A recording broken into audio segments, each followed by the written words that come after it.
What is up, guys, and welcome back to the Sweat It Out podcast. If you want to be successful, look inside. We don't like sitting in the discomfort. Then all of a sudden that day came when I got $20 and 2 free drinks to do a show, and I was like, oh shit, here we go, baby. You know? Thank God she hasn't caught a chicken yet because she'll tear her head off. Don't be soft. That patience is key. If all my friends are winning, then it's going to make me want to win more.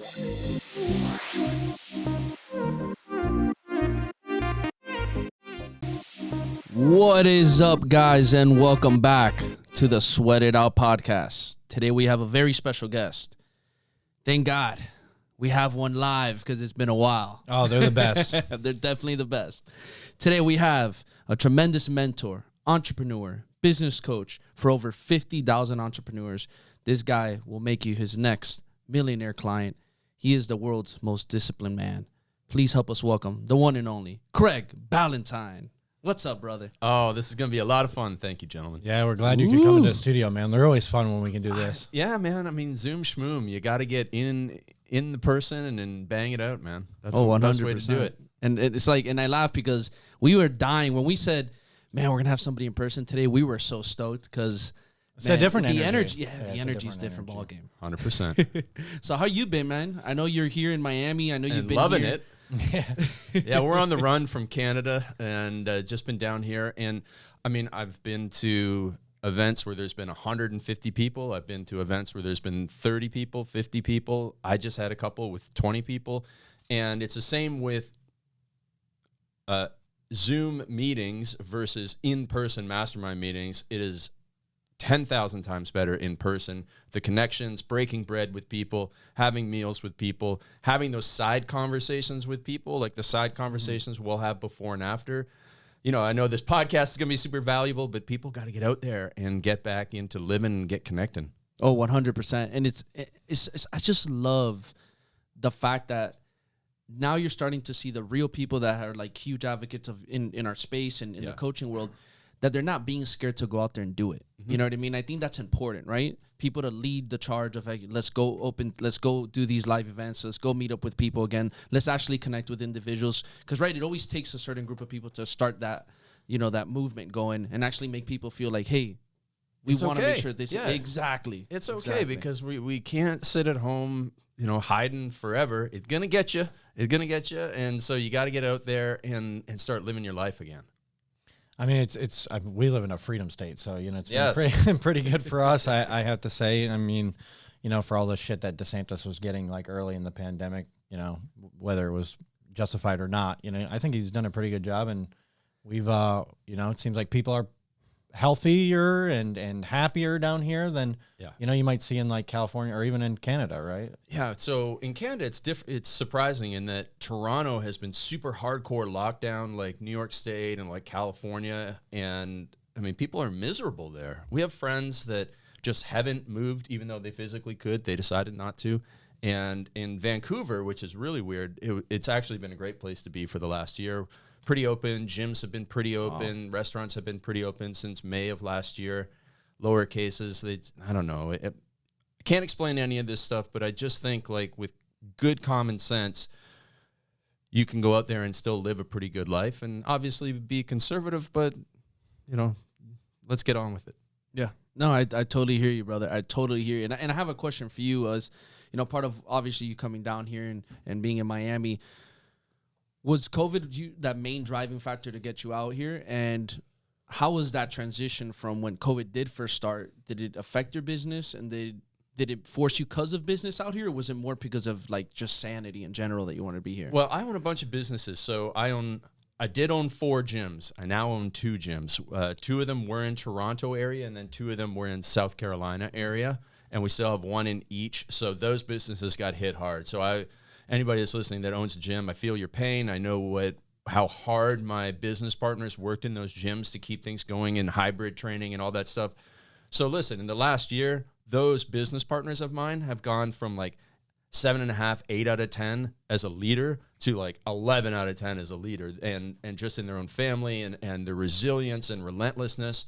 So a blessing in disguise. Really, the next 10 years should be much better for them because of this one bad year. Now, my online businesses have have had their best years ever. And, we do coaching mostly for what we call blue collar entrepreneurs, people in construction space, people that are accountants that have a blue collar mindset, some gym owners, stuff like that, some online businesses. And most of those people have had record years, and especially the supplement guys too. So I was living in Vancouver for the entire first 12 months of the pandemic. Actually, I hate calling it that, for COVID, for the Rona, for the Rona. I don't even respect it, And so I was out there for the Rona, and it was a really great place to be, as I mentioned. The weather was nice. And then we actually were coming down here for meetings in March when there was the first kind of mastermind started to happen outside of Texas. And so we were coming down here. And so we let our lease expire at our condo in Vancouver. And then we get down here. And my friend, his name is Joel Marion, he's big in the supplement space. He said, oh, yeah, we moved the meeting to April.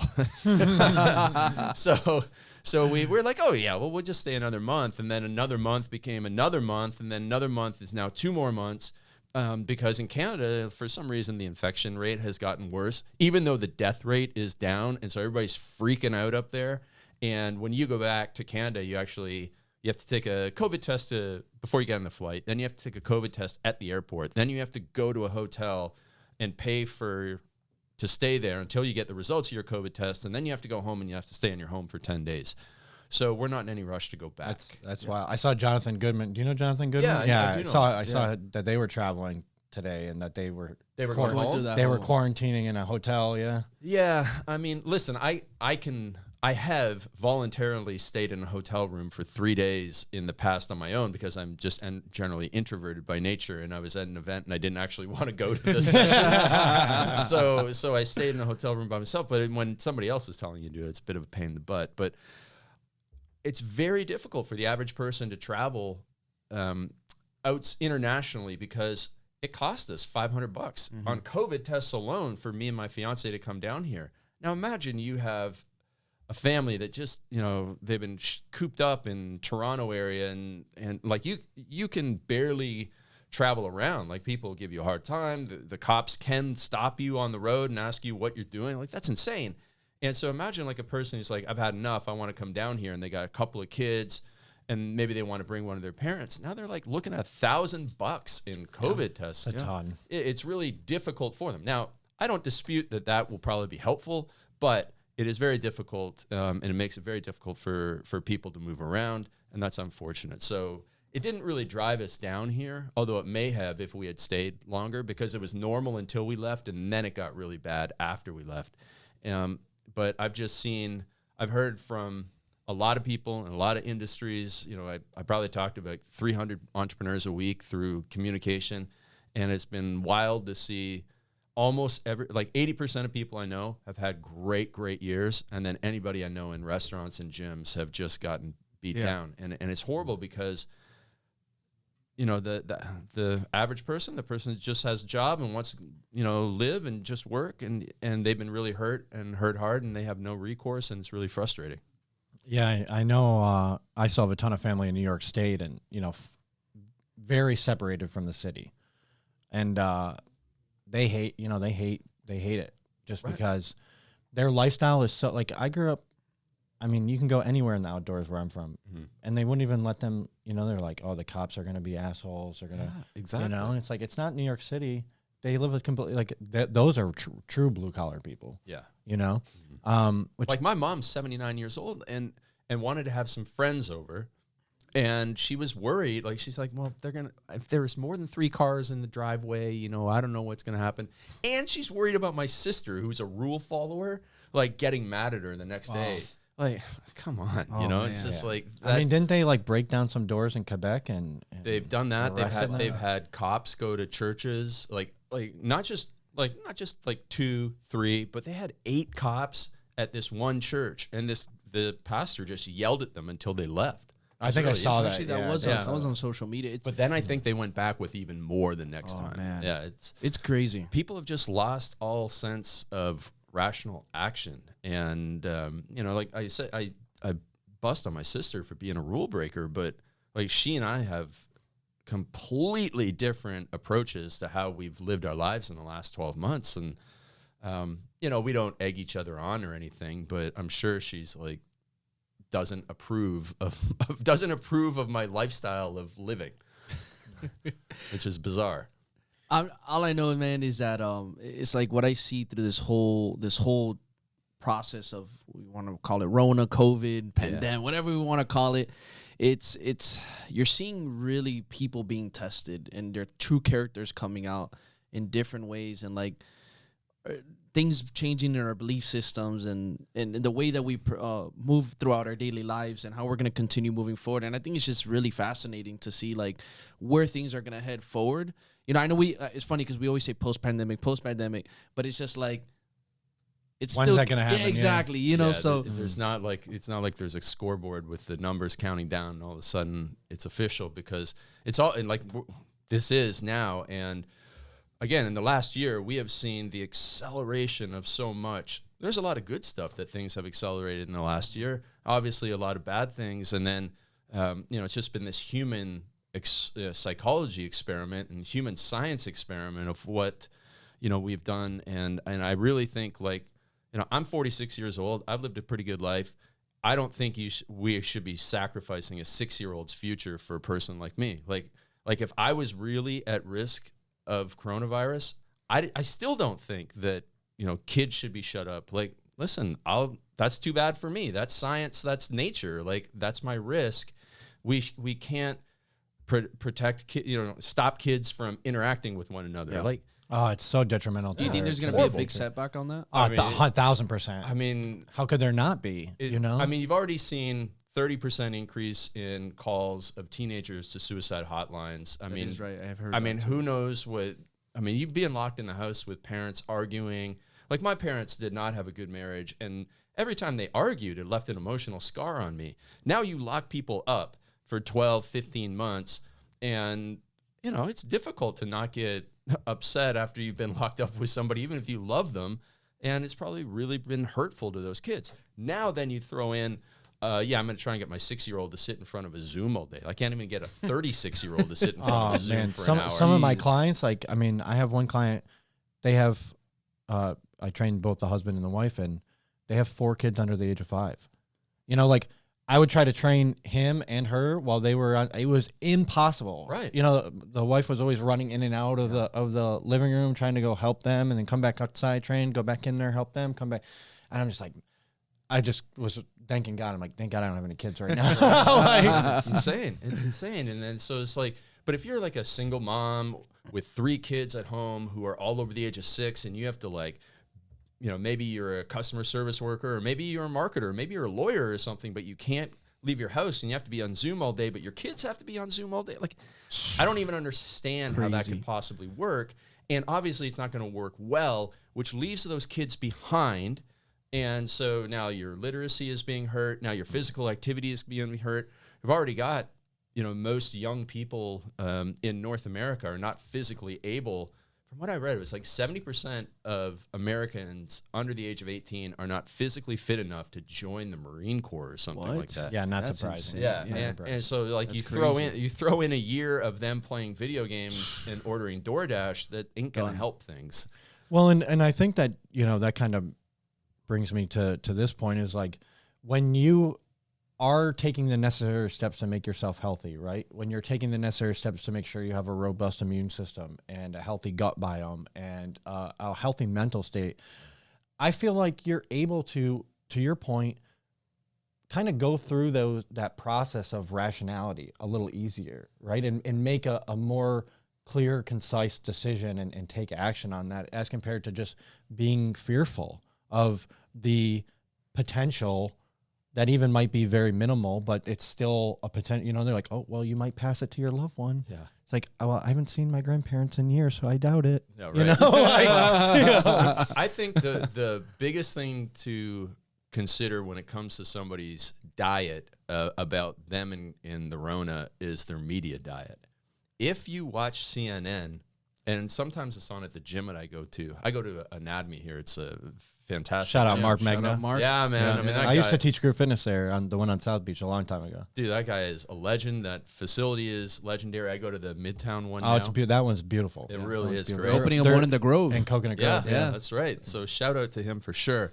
And so CNN is sometimes on in there, and I'm just like, wow, if somebody watched this for 4 hours, which my mother does, unfortunately.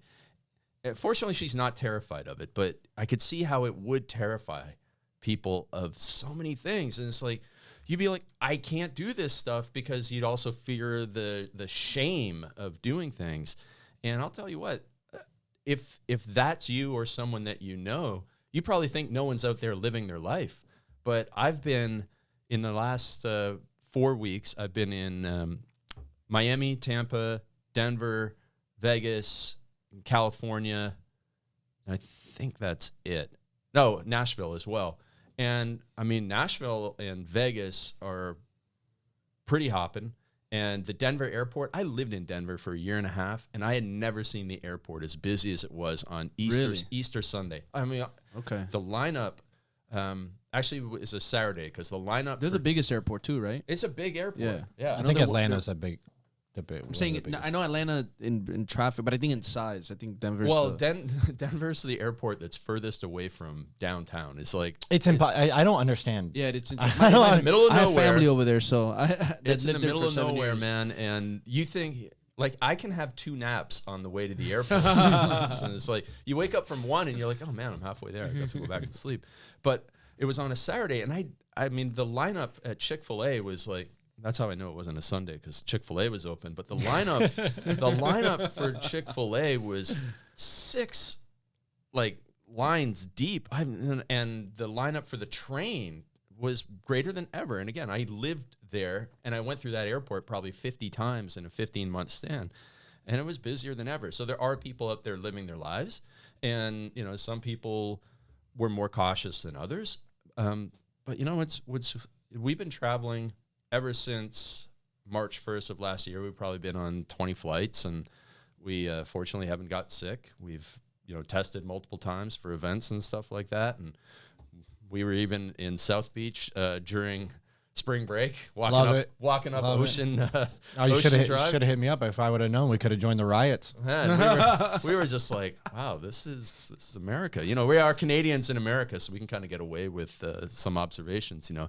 And then we were in Nashville just the other week, and the bachelorette parties are in full effect. Oh my God! In Nashville, like that Main Street, Broadway is in full effect. So people are getting back out there. Whether they're vaccinated or not, I have no idea, but they are out there. That's for sure. Yeah. So, question for you, brother, because I'm curious, since you mentioned you had your gyms. Yeah. And obviously, we're seeing certain places more popping, more active. Yeah. Are you considering in relocating your gyms, or are you considering just not opening them up again? So the one in Toronto, we will not open up again. The reason one of the ones in South Carolina went bad is, and this is a great lesson for anybody that owns multiple locations of anything, is that the 2 locations were too far apart, and my business partner was, you know, he had a young family, so they're 3 hours apart. They're fit body boot camps, and it was just not sustainable in the long run. And we opened them too soon, so that's a huge mistake that I made, that I don't want other people to make. Like, you think, oh, yeah, this one's doing well, we'll just open another one. No, you got to have that thing like well-oiled machine, to use a cliche, before you open the second one. So we might open another one closer to Charleston, which is where our best performing one is. And then in Toronto, I don't know what we're going to do, because we even let the lease expire at the second one. So we're just renting space in somebody else's place right now. And again, they're really, really restricted up in Toronto. A lot of gyms, a lot of businesses are going out of business. So in a few months from now, should things get better, then there may be an opportunity to scoop up a more favorable lease. Because, I mean, you're talking about Toronto, you're talking about probably the second highest priced real estate in Canada. You know, Vancouver is actually even higher. But, you know, it's really expensive for square footage. So, I mean, that stuff alone can kill you. And if you get a good deal, though, you can really have a good opportunity. So It's funny, because we were talking about this right before you're coming. We were talking about opening up a gym, all this stuff, and how you were telling me about the in Puerto Rico. You mentioned all that. Yeah, one of my friends was like, "Oh, we should," and he's a restaurateur. He's like, "We should open a gym in Puerto Rico," because he lives there too. I was like, "So pretty much what you're telling me is." I'm going to be opening a gym. You don't know anything about gyms or fitness. I'm like, I'm okay right now, man. I'm not ready to take that jump. It is really something that most trainers don't realize what they're getting themselves into. And, hence the boom in online fitness, because when 100 million people get kicked out of their gyms in 1 month, like, hey, it's gold rush for everybody in the online fitness coaching space. And a lot of people are realizing, you know what, this is probably a better approach for me as the owner to take back some more control and freedom in my lifetime, which, I think is something that people should really consider before they get into anything, is what's this going to cost me, not just what are the opportunities. Well, and also they think about the maximal potential that something has, right? They never really think about the downside, and they're like, oh, I'm going to make so much money. It's like, well, have you really run the numbers here? Like, do you really know what the overhead's going to be? Especially like in places like Miami, Toronto, right? Where the real estate is insane. Yeah. It's the same as when, my friend Bedros and I, we ran a lot of seminars, and people will just sit there and go, okay, well, let's see. There's 500 people in this room. We all paid like $1,000 a ticket. That's $500,000. And then they sell a little bit more. Man, they're making a killing here. You don't realize it's probably costing you $250,000 to put on that event. And it just is incredibly difficult to sell the event. And then in addition to selling the event, you are sacrificing selling other stuff when you're selling the event. So I ran events up until 2019. And I actually said at the end of the 2019 event, we had 300 people there. I said, this is the last time we're going to do this event, because it was really a full-time job for somebody all year long. Then it was all the money into it.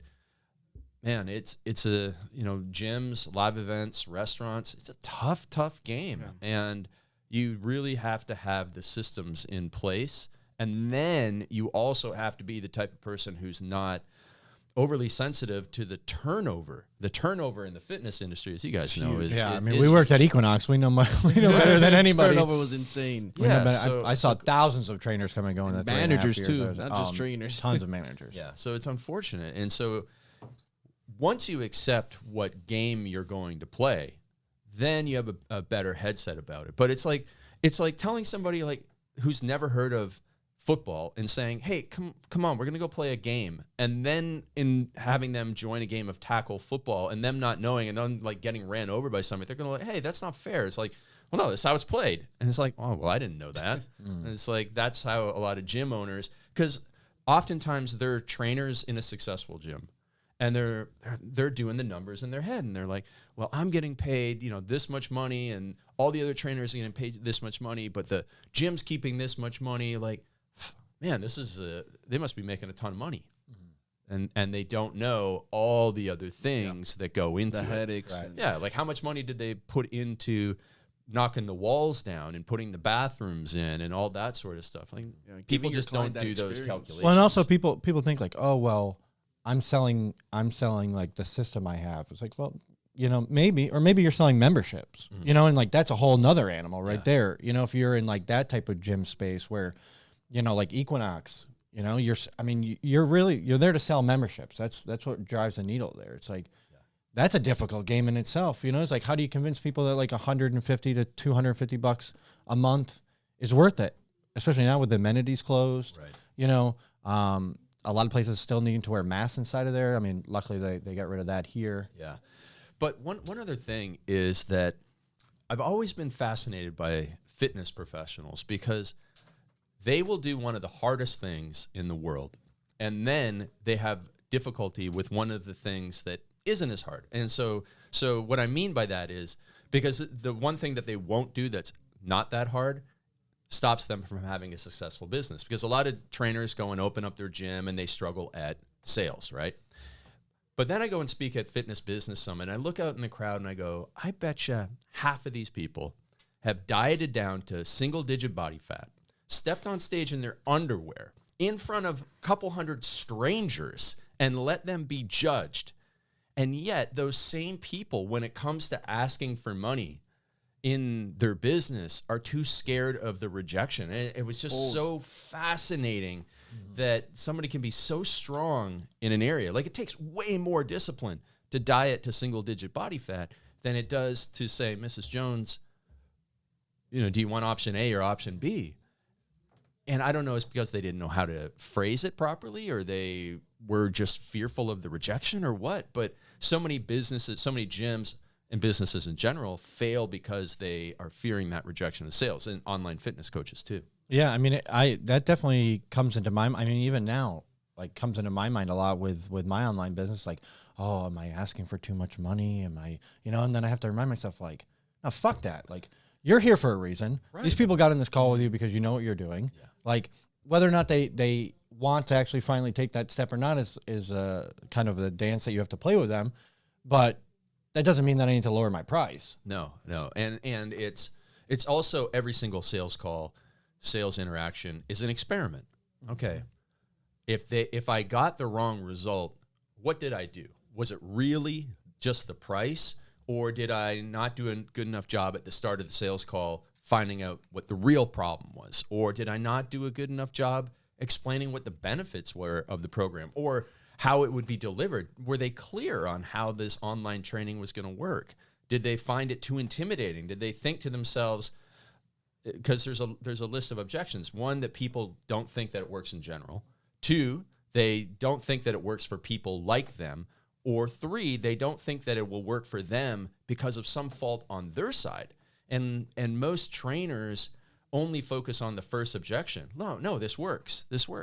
But will it work for that end user? And then will it work for the end user in a way in which the end user wants it to work for them? So, for example, like, I did hire a trainer at Anatomy, and he's an awesome guy, but it's like the old phrase, when all you have is a hammer, everything is a nail.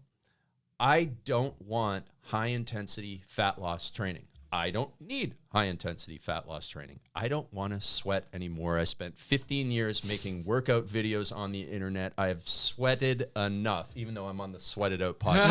I'm going to make you sweat a little bit more. Right. I will only sweat because of the Miami Heat.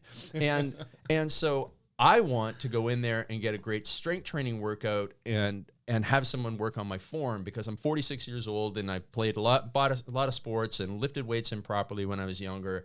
But I still want to get stronger, but I don't need high intensity training. And yet he's sometimes errs on the side of delivering what he knows, which is what everybody else wants. Everybody else wants high intensity fat burning workouts. That's not how I want my problem to be solved. And so sometimes I'm not getting what I want. And if I was real picky about it, then I would be like, okay, I'm not going to sign up again. But I just need to communicate better to him. But sometimes especially my online coaching business, we have sales guys who will say, oh, and you're going to get access to this video training and this video training and this video training. And that's not how my coaching clients want their problem to be solved. They don't have time for the problem to be solved that way. So sometimes we have talked ourselves out of the sale, when what you really need to do is listen yourself into a sale by asking the right questions, listening for the right information, and going, I see how I need to present the offer. Because at the end of the day, we're going to get our clients results. We just need to make sure that we're getting them results in the way they want to get the results. I love that. I absolutely love that. And I'm sorry for interrupting. It's just because it's like when I sit back, it's like I even tell my clients, I'm like, you can't coach anybody unless you can coach them through a call first. Yeah. And it's really what it is. And I tell a lot of, especially the coaches, because they hear the word sales and they frighten, right? Or a lot of them like, oh, but I don't want to be a pushy sale. And especially with trainers, you see it as a very common thing. Oh, but I don't like to do sales. I don't want to. So I always be like, hey, you're being a coach. You're just coaching them through the call. So that way you can coach them afterwards with what you're really trying to provide the solution with. And, so I try to use, like, obviously I let them know sales is important. So I asked them, hey, if the word sales scares you, what word do you want to replace that word with? And I kind of use that. And for me, it's helped get that message across to them. And I see that they ease into it a lot better. Or I'll let them know, hey, selling is serving. What is a common word that they use to replace that? You're saying like the trainers? Yeah. I know all of them use different ones, but a lot of them will be like, oh, I like to use coaching, for example, like coach, like what I'll say, coaching them through a call. They'll say, hey, I like that word better, coaching them through a call. Or a lot of people, instead of saying sales, I just like to say service. Okay. So I've gotten different words like that. Everybody has their own word. I'll let them create their own word. I'll be like, what word would make you feel better? Create a word that would make you feel better for sales. Okay. And it's just helped them, I guess, mentally, just to be able to, okay, when we approach this, it's not like, oh, I feel like I'm trying to push somebody to do something. Because that's their whole thing is like, I feel like I don't want to make somebody feel like I'm forcing them to do something. I'm one of those people. Yeah. Well, I mean, it's persuading them. It's like every single, if you got kids, you're selling every day. But what you're really doing is persuading them. You know, persuade your child to brush their teeth before they go to bed. You're persuading somebody to invest in their health so that they can play with their kids, they can have more energy, they can, regain the spark in their love life. You're just persuading somebody to do something that's for their own good. So at the end of the day, everybody listening, if you do fear the S word, just remember it's really about the P word. You're just persuading somebody to take an action that should be forced on them, but it's going to be their voluntary choice. So let's say you're in that sales call or persuasion call, we'll call it. And it's just not hitting with the person you're trying to sell to, right? For that exact reason that you mentioned earlier, right? You're trying to pitch them on all this stuff that just doesn't align with where they're at or where their mindset is and what they think that they need to do to get to where they want to be. Yeah. How do you recognize that mid-call and then pivot? Well, the easiest thing is that you should have almost like a little stopwatch running in your head. And if your stopwatch is past like 30 seconds, you're talking too much. And at the end of the day, you need to simplify things as much as possible. On that sales call or that persuasion call, the other person should be talking 80 or 90% of the time. And when you get to that point, you should have been a diligent listener, making great notes on all the problems that they're having right now, the things that are holding them back from getting the results. You should know exactly what the results are that they want to get. And so, if you make a little mental picture in your head, right now they're at point A, which is the painful prison. They're in a painful prison right now, whether it's with respect to weight loss or health or energy, or, they're an online fitness coach who's, has a bunch of followers but can't replace their income from the gym and they're really frustrated. That's the point A. Then they paint the picture of here's where I want to be. I want to be able to support my family. I want to be able to take them on vacation. I want to be able to, just make sure that they have everything that I didn't have when I was growing up. Or, someone was, losing weight. It's like, I want to have energy. I want to be there when my kids graduate college and that sort of stuff. Okay, that's point B, which is the promised land. So you're at point A. You want to get to point B of the promised land from the painful prison. There's a huge gap there. And the only way to fill this gap is with our program. Our program is going to fill that gap. It's going to get you those results that you want. And that's it. Like, do they really have to know exactly how they're going to get there? That the workouts are going to be high intensity, metabolic? Like, no. And that's the truth. They don't. And then really, people don't really truly care about those full-blown details. They just want to know they just want to know they're going to get the result. Yeah. I mean, I've caught myself like mid-call sometimes being like, oh yeah, we're going to talk about your smart, and then I'm like, what the fuck am I doing? They don't even know what any of this is. Like, and they don't care. Stop talking about that. Just put it in terms that they're going to understand. If it's something you wouldn't say to a fifth grader, don't say it. Don't say it. It's just like, if they want to know how it works, they will ask. Otherwise, they'll just be like, okay, great. How many days a week? How much time? Okay, awesome, perfect. When can we get started? Yeah. That's really it. It's, did you listen? Did you show them that you listened? Show them that you have a solution.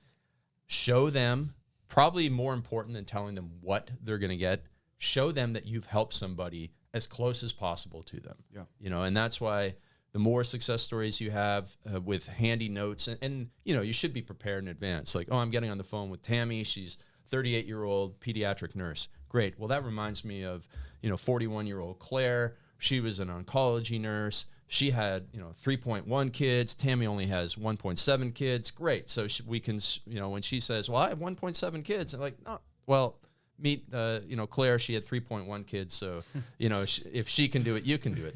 That's what you need. You need that social proof, which is so key. Relatability right there. Yeah, just like, if they can do it, you can do it. We're gonna get through this. And it's funny because at the end of the day, you see when you look at it, it's like it's trust, right? Like, do they trust in you? Do they trust also in themselves?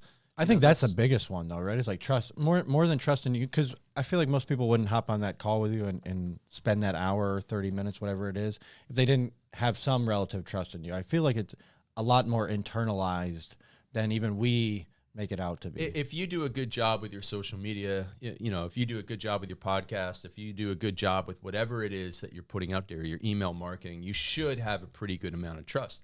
Now, if you are running Facebook ads to something, like we do run Facebook ads to Free Report, from Free Report email series to long video, which then sells a free call. But then they're doing the free call with somebody. Like, I don't do my sales calls, so now my sales guy has to build trust with or a saleswoman. I have my fiance is our best salesperson. And so shout out. Yeah. Shout out to Michelle. Woo! Yes. Oh man, she's we're gonna have to bring her on here next time with you. World's greatest salesperson. Absolutely.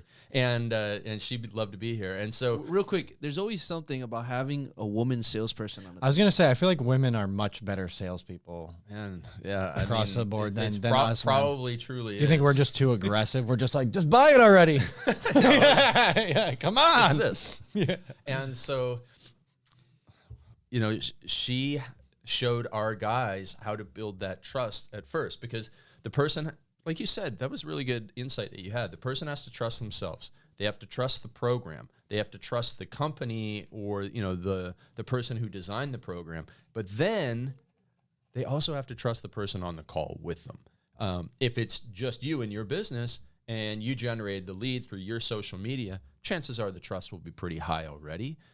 Hopefully that's not going to be a factor. But if it's somebody, like maybe it was somebody who follows you and referred a friend, and the friend is like, okay, I'll give this person 20 minutes of my time, see if I like them. Well, then, yeah, you do have to have your trust game on point. And it's so funny, because the thing is, like, it's like I've noticed, like, now when it comes to the social proof, and you have other factors, you know, external factors with credibility, podcasting, all that stuff, it really comes down to where I've realized, at least obviously in the coaching space, and, you know, I'm working with coaches. So a lot of coaches have a better level of awareness when it comes to, like, working with others than them trying to do with their general population. So it's a different kind of ball game when you're playing with coaches, selling coaches, or when you're trying to sell the general population. Because what I come across now more than anything, and I think it's just because of, obviously, Corona had a huge factor in that, was like you're seeing more and more coaches just becoming coaches in the fitness space, and it's becoming like overly, I don't want to say the word saturated, but yes, I can say, like, there's more and more, and it's just eating up that space. And it was saturated when I sold my first program on the internet. Well, in 2001. So right? There you go. Like, it's continuing to get more saturated. It certainly is. But at the same time, if you go outside in whatever city you live in and you look on the streets, you'll be like, we could use a little more saturation in our industry, because we aren't doing that good of a job, apparently. And do you see the trend shift more to, like, that? Because obviously with COVID, with Corona, it was all online. Like, it was really the only thing that you could do, right? Do you see it staying at, you know, maybe more than 50%, everyone just going fully online, or do you see that maybe leveling off and coming more to the hybrid model? With the coach? With the coach. Yeah, I would say that I think the majority of people who have succeeded online are not going back. I'm not going back. That's why I moved. Yeah. I was like, get me out. Like, once you got a taste of, like, I don't have to be anywhere at a certain time, you know, I don't have to wear pants. Like people get hooked on the I don't have to wear pants pretty quick. That's how I got hooked on training in general. I was like, right. As a strength coach, I was like, you're going to give me athletic clothes and I can wear those to work? Like, sign me up. Yeah. But it's true. It's like, and also I know we talked about it one time. It's like, also too, it takes 90 days to create a new habit. So if you're liking what you've done over and over again after those 90 days and it's working for you, you're enjoying it, you're probably going to keep doing it. Yeah. You know, whether it's your job or, you know, you working from home, working online, training at home, training online. Obviously, everybody wants still you need human connection, but that's why I think it's still going to be high up there. Yeah. Not going to be completely faded off. Yeah. So I have a client named Anna Quinn. Shout out Anna Quinn. Shout out again. And then you know, she's a trainer in Newport Beach, and she just loves people, right? And so she's like, I want to maybe have like 5 hours of training a week and the rest is online. Great. That'll be like the hybrid model I see is pretty popular. And then, I just have some guys who are hardcore. I was born to run a gym, be in a gym, the people around me, seeing the people sweat, correcting technique, that sort of stuff. And you will have those people as well. And I think that the fitness industry still has room to grow, huge room to grow. And especially in the diversification of offerings that are out there, I didn't know this until the weekend. There's rowing, like cycle shop franchises. Like it's called Row House. It's a fitness franchise where there's nothing but rowing machines. That's a special kind of hell in my life.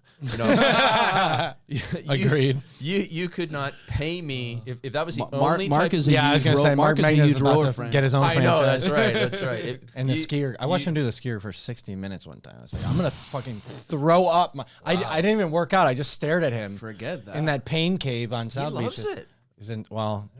Certain type of mentality. Yeah, there, yeah. It's like I mean, that's why I didn't. Only play a NFL. handful of people have that. Right. Yeah. So, but I couldn't do it. But I mean, you have franchises that are rowing machines. Okay, well, I mean, that's fascinating. And so, if that can exist and flourish, then you have Pilates and you have bar and you have cycle. First a climber only too. Yeah, exactly. Like, great. Whatever it takes to get people into fitness. And so, those people who are like, man, I don't want to only do online. Great. You have an opportunity to go out there, and there's plenty of people. There'd be a great rebound effect from people being shut in. They're gonna have to learn how to talk to other people. In the first week back, remember how to socialize. But soon they'll get over it, and it's gonna be really, really great. And I think this is gonna be, in 2 years from now, when people realize if something else comes along, I don't want to be scared out of my mind because I let myself go for the last 10 to 15 years. So, people are going to be healthier, I hope. And that means a ton of opportunity for everybody listening. The one other cool thing about online training, man, my business partner who had to shut down the Toronto gym, he's getting virtual clients from Australia. I mean, that's just, no other word to describe it other than neato, It's just really cool that you can serve somebody around the world. And so your entire audience is global. And that's really fantastic. So that's another thing that's going to hook people to the virtual aspect. Do you plan on incorporating some kind of virtual aspect or hybrid model to your gyms? Yeah. So the South Carolina one did really, really great at it at first, but it just became a little bit of virtual fatigue for people because they want to be in that boot camp. It's a lot of it is moms. So, if a mom, most of her day is spent either talking to a computer or talking to a 2-year-old. And it's like, I need human interaction. So, yeah, they did okay with the Zooms when there was no other option. But once the option came, I want to go back to the gym. Most of the people, except for those people who, for one reason or another was very concerned about, getting sick for whatever reason, they didn't go back. But most people did, because there's a type of person who absolutely loves community fitness, and that cannot be replicated virtually. Now, do we still stream those things? Sure. And, maybe now when they go on vacation, we don't have to, we used to just like, oh, we'll make a custom workout for you. And it was a pain in the butt. Now it's just, hey, you can just zoom in and do it virtual, and it's almost like being here. So we will always have it. I think that most businesses will always have some virtual component, just like, any restaurant that wasn't doing delivery before obviously had to go to delivery, and now they will always have delivery. We were just at an event here with a guy named Pete Vargas, and Pete Vargas sets up Tony Robbins events and Dean Graziosi and all this stuff. And Legends. Yeah, and he actually helped Grant Cardone with the recent 10X? Yeah, with the recent 10X. And they made $13 million with only 2,500 people in the audience, but 20,000 people at home. Incredible. So Grant probably took home way more money from this one compared to the one when he had 30,000, and maybe even when he had 13,000 or whatever in Vegas, because of the hybrid model. And so Pete has this incredible system set up where somebody who's at home actually checks in face to face with somebody. Like, it's exactly like being at the conference, and there's people that come and assist you, and they put you in mini Zoom rooms and all this stuff. And so now Tony, when he does a 5,000 person Unleash the Power, is going to make more money because he's going to allow 100,000 people at home to sit there and go through it virtually for a smaller amount, but who couldn't get to Singapore to go to the event. So those things will always be this hybrid. Gyms will be hybrid. Restaurants will be hybrid of dine-in and delivery. Like, everything's going to be this half in, half virtual thing from now on, which and now is you're getting more good people in a way. that couldn't have access to this knowledge. Now they're able to tap into this knowledge. Exactly. It's no longer going to be 500 people or 5,000 people get to go to traffic and conversion in San Diego. No, 500,000 people can go, including people in India who can barely afford, $17. Maybe they can afford that streaming something, which will then help them help themselves. It's funny because me and Josh laugh because we talking about it every now and then on the podcast. It's like now what you're seeing is you're seeing a lot of people who are just overly consuming so much information from way too many people, and they're not just sticking to one first and actually doing something with it because like, oh, but that system, I started it. Oh, but I got to do this system now. Yeah. Okay, now I got to crumble this one and then start this. And then, so like, what do you tell somebody or client you're working with or any individual that's looking into like getting a coach or a mentor or a program and wants a system for whatever it is that they're doing? How do you address that, especially when it's somebody who's like that? I'm looking at all this information. I'm here, I'm there. I just don't know what to do. Like, I'm overwhelmed. I need to do something with something like right away. It's a great question. And it's very, it's like when we go to a buffet, we can't decide. And so we just take a little bit of everything. And at the end of the day, you should choose your mentor. Just go and say, for the next 6 months, I'm going to follow this one person's advice. I'm in one coaching program. I'm not going to be in 3 coaching programs that address the same thing. Now, if I'm going to have another coaching program that's different, great. That's for a totally different side of the business. Awesome. But just have that singularity of focus, follow that path. And then if you're the coach in those things, focus on getting people quick victories. So, man, all the information in the world is out there. It's on YouTube, it's in libraries, and the thing that's holding people back from success is not more information, but it's action on the information. How do you get people to take action on the information? Accountability is the secret ingredient. So in all of our coaching, we focus on what's the quickest victory that we can get you so that we can get a return on your investment as quickly as possible. We aim for 48 hours to get somebody some money back in their business, and hopefully all of it. And then from there, we just want them to continue, because if you get a quick victory, whether it's in fitness or whether it's in business, you get that dopamine hit, and now you have momentum. And when you have momentum, you have motivation to come back tomorrow and do it again. Mm-hmm. If you go to the gym, you don't get you have a bad workout, you have a trainer, and the first training session, they only do an assessment, and you don't have any of that, good feelings. What are those called again? I'm drawing on. What are the exercise good feeling hormones? Endorphins. Thank you. The endorphins. We got a content creator over here slapping us with shout out. Woo! And so if you don't have any endorphins from the first workout, and you're like, well, that was boring, and I don't really feel sweaty, and I don't have any endorphins from it, you're gonna be like, well, I don't even know if I'm gonna go back to the next one. Or if you have a bad workout, it's the opposite of giving momentum and motivation. So that person's going to drop out of the program. But the person who goes and has a good workout and who's encouraged to go and eat well, and 2 days later steps on the scale and maybe it's water weight, whatever, they see that they have dropped a pound. Those are all the dopamine hits you need to get somebody to give you 3 to 4 weeks. And in 3 to 4 weeks, of course, you can get them great results and great feelings. And if you get them through 3 to 4 weeks, now they become a lifer. And that's what you need to do. So anybody who's consuming a lot of information, you just have to sit there and go, okay, I'm only allowed to choose one mentor, and choose that mentor and then go all in on their stuff and aim for the thing that will give you a quick victory. Ask if you can get connected with them, whether through Instagram DMs or whether through their coaching program.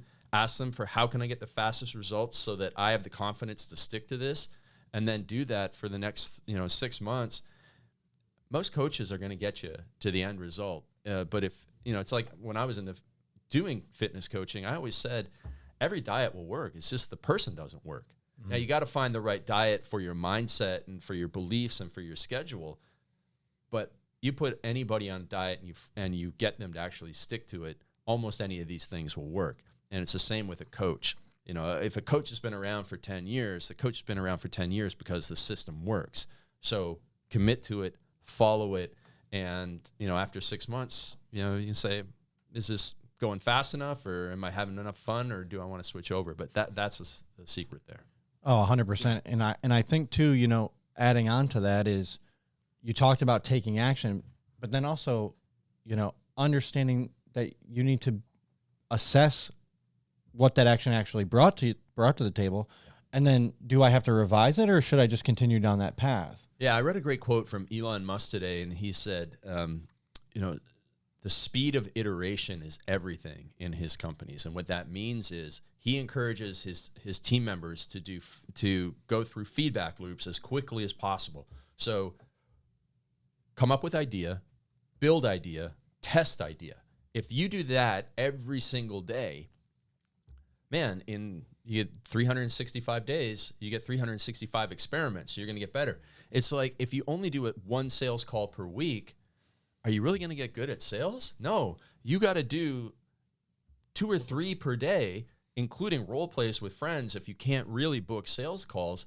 And that's 15 calls a day. You're going to get so much better, so much faster than somebody that does 1 sales call per week. If you only go to the gym once every 3 weeks, your squat form is not going to improve as much as somebody who goes and squats 3 times per week. So it's just the iteration cycle. The more that you can go through it, the more feedback you get. Now, the one thing you have to consider there is you need to get feedback from an expert there, because I can go and play a round of golf every single day for 365 days, and I will get better to a point, but then I will just hit a plateau because I'm not an expert. I'm not getting expert feedback on it, and then I might actually go the other way in my results and actually get worse because I'm getting angry, or I might get injured because of my swing. So you do have to insert expert feedback into that iteration loop. But if you can do that, you can become very, very good at almost any skill pretty darn quick. I love that. I absolutely love that. And it's so true, because you do need that feedback loop. Yeah. You know, and you need it constantly, and you need it fast. And it's like one of the things I preach, I'm like, you know, failure is the king of feedback, right? So you want to fail multiple times quickly so that we can get that information back and actually learn how to make the successful steps necessary to not repeat those same mistakes and see what the result and get the result you're looking for. Yeah. In the coaching space that you're in, and with all the amazing coaches like yourself, who are you seeing or who do you believe are some of the biggest disruptors right now in the coaching space, who are doing things like this, where they're constantly giving the best feedback, where they're constantly driving the best coaching materials and really driving people results? The thing that really hit me the hardest in the last couple of weeks. So we had a mastermind here in Miami, and so Pete Vargas was there, and what he was saying about the hybrid events, that was really powerful. And anybody that's doing the challenges these days, that's really powerful. That was a huge disruptor in 2020, was people getting into challenges. And then there was this guy named Ryan Stewman. Have you guys ever followed Ryan Stewman? No. About to right after this. Yeah, so he's on Instagram. He's a hardcore closer.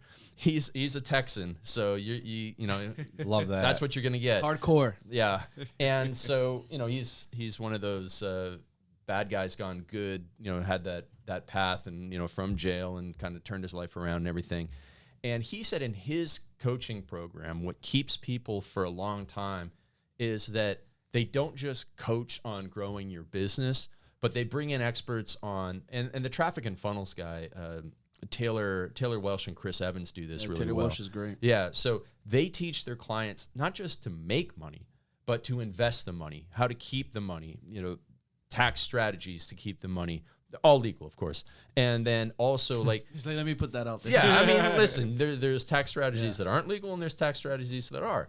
And so but then also like they're bringing them along in real estate investing. And it's like, oh man, I mean, I have access to that information through, like, some of my clients do multifamily real estate investing. I'm not teaching enough of that in my own mastermind groups to my clients.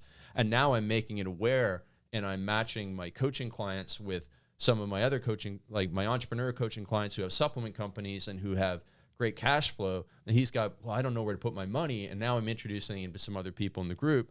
Or I'm introducing, what Ryan was saying is he introduces his clients to other speaking events or podcasts so that he's getting them, he's basically like being their own PR company. I'm like, it's a holistic approach of the coaching program. I've been doing this for a long time, introducing people. Like I had this one coaching client up in New York City. He sold a company to PayPal. I'm coaching him on his new business in the credit card space. But then he mentions to me that his daughter, 16-year-old daughter, wants to be a singer-songwriter. And she's like got all these songs and he's got a home studio. And he's like, I don't know the next step. And I just randomly have a client in Nashville who owns a music studio. He's a Grammy award-winning songwriter. I'm like, I introduced them. Now she has an EP done down in Nashville. She's Good for her. Yeah, filmed That's 3 awesome. professional videos. That's amazing. And it's like, I want to make those connections all day long. And it's just, it really gives me a kick, but it also adds tremendous more value. So in the coaching space, if you are doing only what people came to you for, that's not good enough anymore. You got to go above and beyond and look at all their best interests and helping them not only make more money, but then invest that money properly and take advantage of all the opportunities they have. I mean, we were talking about that on a previous podcast about, you know, you're not really going to see, I think, maybe more siloed, like vertical approaches, but a ton of horizontal growth where you start adding all of that extra value into the coaching program.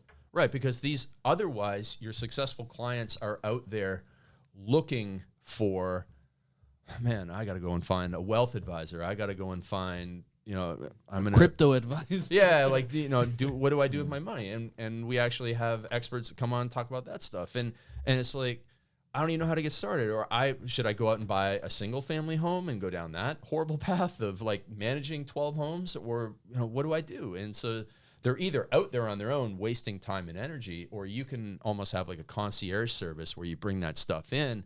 And now they're like, well, why on earth would I ever leave? That was Ryan's big message. Why on earth would I ever leave Ryan's mastermind if he's doing everything for me? And because he knows he's been successful, he's made a bunch of money, he knows what the next step is, and he knows what the next step is beyond that, and he knows what the next step is beyond that, and he knows what problems come at each one of those steps. And so he's already got your back on it, and it's just like that was an aha moment for me. Wow. That's awesome. No, that's really cool. And what I love, though, is in the coaching space, and as coaches, it's funny because I feel like being a coach, we're just connectors. We're like some of the biggest connectors and have some of the biggest networks without even knowing it at first when you first start too, right? You only look at your job, what you're doing, and then you realize you're like, even back at Equinox when we were I was trainers, just going to say that. we're like, yeah, you beat me to it. I was like, holy crap, like, my clients are like, working with this what so-and-so, I'm restaurants? working with this person, Yeah. you know, and you end up realizing, Can you help me get a my table at the network is club? huge, you know, and it's like, oh, I got this person who needs this, I got this person who needs that. Let me connect you with him. Let me connect you with Speaking that. of that, do you guys know a promoter in Miami named Perp? Purple? Of course I know. Yeah, I mean, everybody knows So Purple. we met him. Purple's hilarious. He is. He's a fucking riot. We met him the very first week that we were here, and we can't stop watching his Instagram stories. And But they're you're absurd. He's with the guy Mo. They're absurd. What's Him that? and Mo.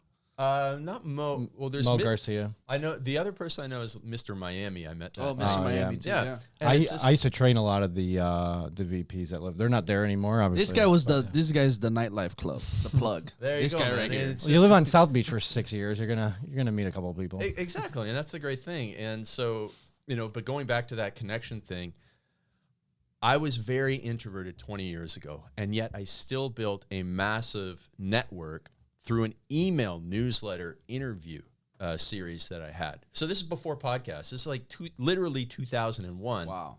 And I connected with the biggest names in fitness because I had grown an email list, and people knew that if you could get interviewed in Craig's email list, it would be beneficial for your business or your products or your books or whatever it is you were trying to promote. And I did that all from behind a computer as a guy who didn't like going to events and wasn't a schmoozer or anything. So that network served me so well, and it was the springboard. It had that aha moment. Like, the more people you know, the easier everything in your life is. Crazy. I met my fiance because I asked one of my coaching clients who was a business coach for women in Toronto. I'm like, smart, successful women, introduce me to some. Find me a good woman. Yeah, and so she sent me 5 Instagram profiles, and I went, nope. And then I'm like, oh wow, I'm that ingrateful guy. So I did what any guy would do. I went to her Instagram and I looked at all the people she was following, and I got through 30 girls, and I saw this one girl, and her name was Michelle, and I'm like, why didn't you introduce me to her? And she said, well, she actually lives in Vancouver now. I was still in Toronto at the time. And I said, well, I still love an introduction, and the rest is history. But it was because I knew her, and it was just a matter of the more people you know, the easier everything in life is. You know, from getting a table at a restaurant to making money to finding the right personal trainer to finding the real estate investor to anything. It's now more easier than ever, there's no excuse. No, you're right. No You're excuse. Start a podcast or, host a mini mastermind virtually. Like, you're like, oh yeah, well, how am I going to start a podcast if, I have 1,000 followers on Instagram and I don't know anyone? Well, who gives a shit? Yeah, it doesn't matter. You can start the podcast, or you can find 5 people who are at the same level as you and have a mastermind and try and get one person to give 30 minutes of their time who's at a higher level than those people. And you don't know who they know. Yeah. And then you have a good little session. You have a good little session and everybody in the group says, wow, that was really valuable. Can we do this again next month? And I can bring this person, and it grows from there. You're not gonna have 300,000 people in your Rolodex and be partying till 9 a.m. on a Monday like Perp. But Purple, good job, Purple. I mean, I love how you call him a Josh promoter. said- By the way, he's gonna hate that. If he does his listen to this, he's gonna hate the fact that he got called a promoter. what is he, a host? He's like a VIP. I guess you would consider him. I mean, I'm probably gonna fuck this up too. He'll get pissed at me, but VIP concierge. I figured you would call that. He's It's a promoter. everybody's He friend. does it. That's what he is. Everybody's friend. He's a riot. I could only imagine how many messages that guy gets on his phone. Oh my God. It'd be insane. And his Instagram. Well, Yeah. for a long time, he was such a savage. He didn't follow anybody. So I'm like, bro, you're posting like 4 times a day. The only thing you're seeing on your feed is you. Yeah. It's hilarious. It's a whole new world down here, and it's a beautiful thing. Yeah, I think. We hit an hour, so it flew by. No, this flew by. This I is think we could talk forever, but I think that's a great way to wrap it up. Ragging on Purple. So Well, well, listen. More than happy to come back with the brains behind my team, Michelle. yeah, anytime, definitely gotta anytime. Or come in and have a podcast battle with Perp. If that has to happen. Maybe we could do that. We'd have to have it at 4 o'clock in the morning in the back room at Live or something. There used to be a club underneath Live, like a little hip hop club. No There used way. to be. Yeah, it used to be fire. Fascinating. Yeah. So I'd be getting up at 4 o'clock in the morning, and he'd be halfway through his day, and we could have the podcast then. Yeah. So where can you ask people? him to get you into all these nightclubs? Because I literally even though you couldn't get go me to into sleep that. at 8 Even though you o'clock. couldn't I go get to me. You sleep at 8 came. o'clock. Even though You you came couldn't get me 3 into the other hours one the before other they day. closed. 3 hours before they closed. Where can people find you on social media? How can they reach out to you to work with you guys? Yeah, at Real Craig Ballantyne on Instagram. That's pretty much the main one that we do. And then, hit me up. I've got a bunch of books, and I didn't write the books not to be read. So All the plugs in there. Yeah, I'd love to send you a copy, ebook, audiobook, free, no opt-in required. I'll just send you the book. The Perfect Week Formula is my newest book, best book that we've written. Awesome. And it'll just help you get more done and make more money and have more time for what matters. I'm gonna get my hands on that for sure. I'll say Yeah. 100 times. That'd be great. So I like to wrap things We up. love books. We always got the burner rounds. Yeah, we That's do true. got a ton of books. We like to wrap it up with the burner rounds. So I like this. Quick I little like fire this. question. All right. First question. Since I know you mentioned you come from the fitness background, I gotta ask, what is your favorite fitness tool? And you would only be able to use one. Which one would it be? Trap bar deadlift. Okay. Bar. Question number 2. I wasn't sure what you meant by tools. So Tool, that was an yeah, okay that was answer. it. Yeah, you got it. Okay. You got Also, we haven't heard that one yet, and I love the Oh, trap yeah, bar, I mean, it's so- Which we haven't heard that solid. one yet. Yeah. And I know he's a big fan of that. I love too. the trap bar. If I could only do one exercise, it wouldn't be rowing. It'd be that. Facts. Yeah. Question number 2. What has been the craziest and wildest experience you have had in Miami so far? Well, considering I go to bed at 8 o'clock at night, it's not going to be too hard. But So, anyways, the other week I was at this mastermind, and this guy Dan Fleischman, he's a big social That was media. a Rick Ross. Yeah. So the Rick Ross thing wasn't actually the most interesting thing, but the night before he had a party out in Key Biscayne at some house out there. It was really nice and a nice view, and then they had 2 Chainz come out. Was that at the Versace mansion? No, the Versace mansion was Rick Ross. Okay. And that was like a sit down interview, and that was really good. Okay. But this place in Key Biscayne, you know, I looked on the Zillow, it was like an $8 million house, and it looked over the water, and it was cool. I'd never been out there.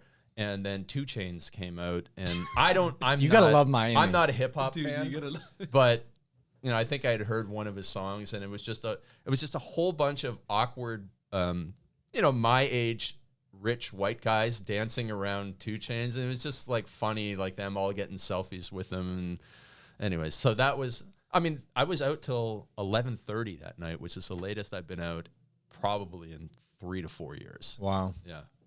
I think who was it? Was David Meltzer out there?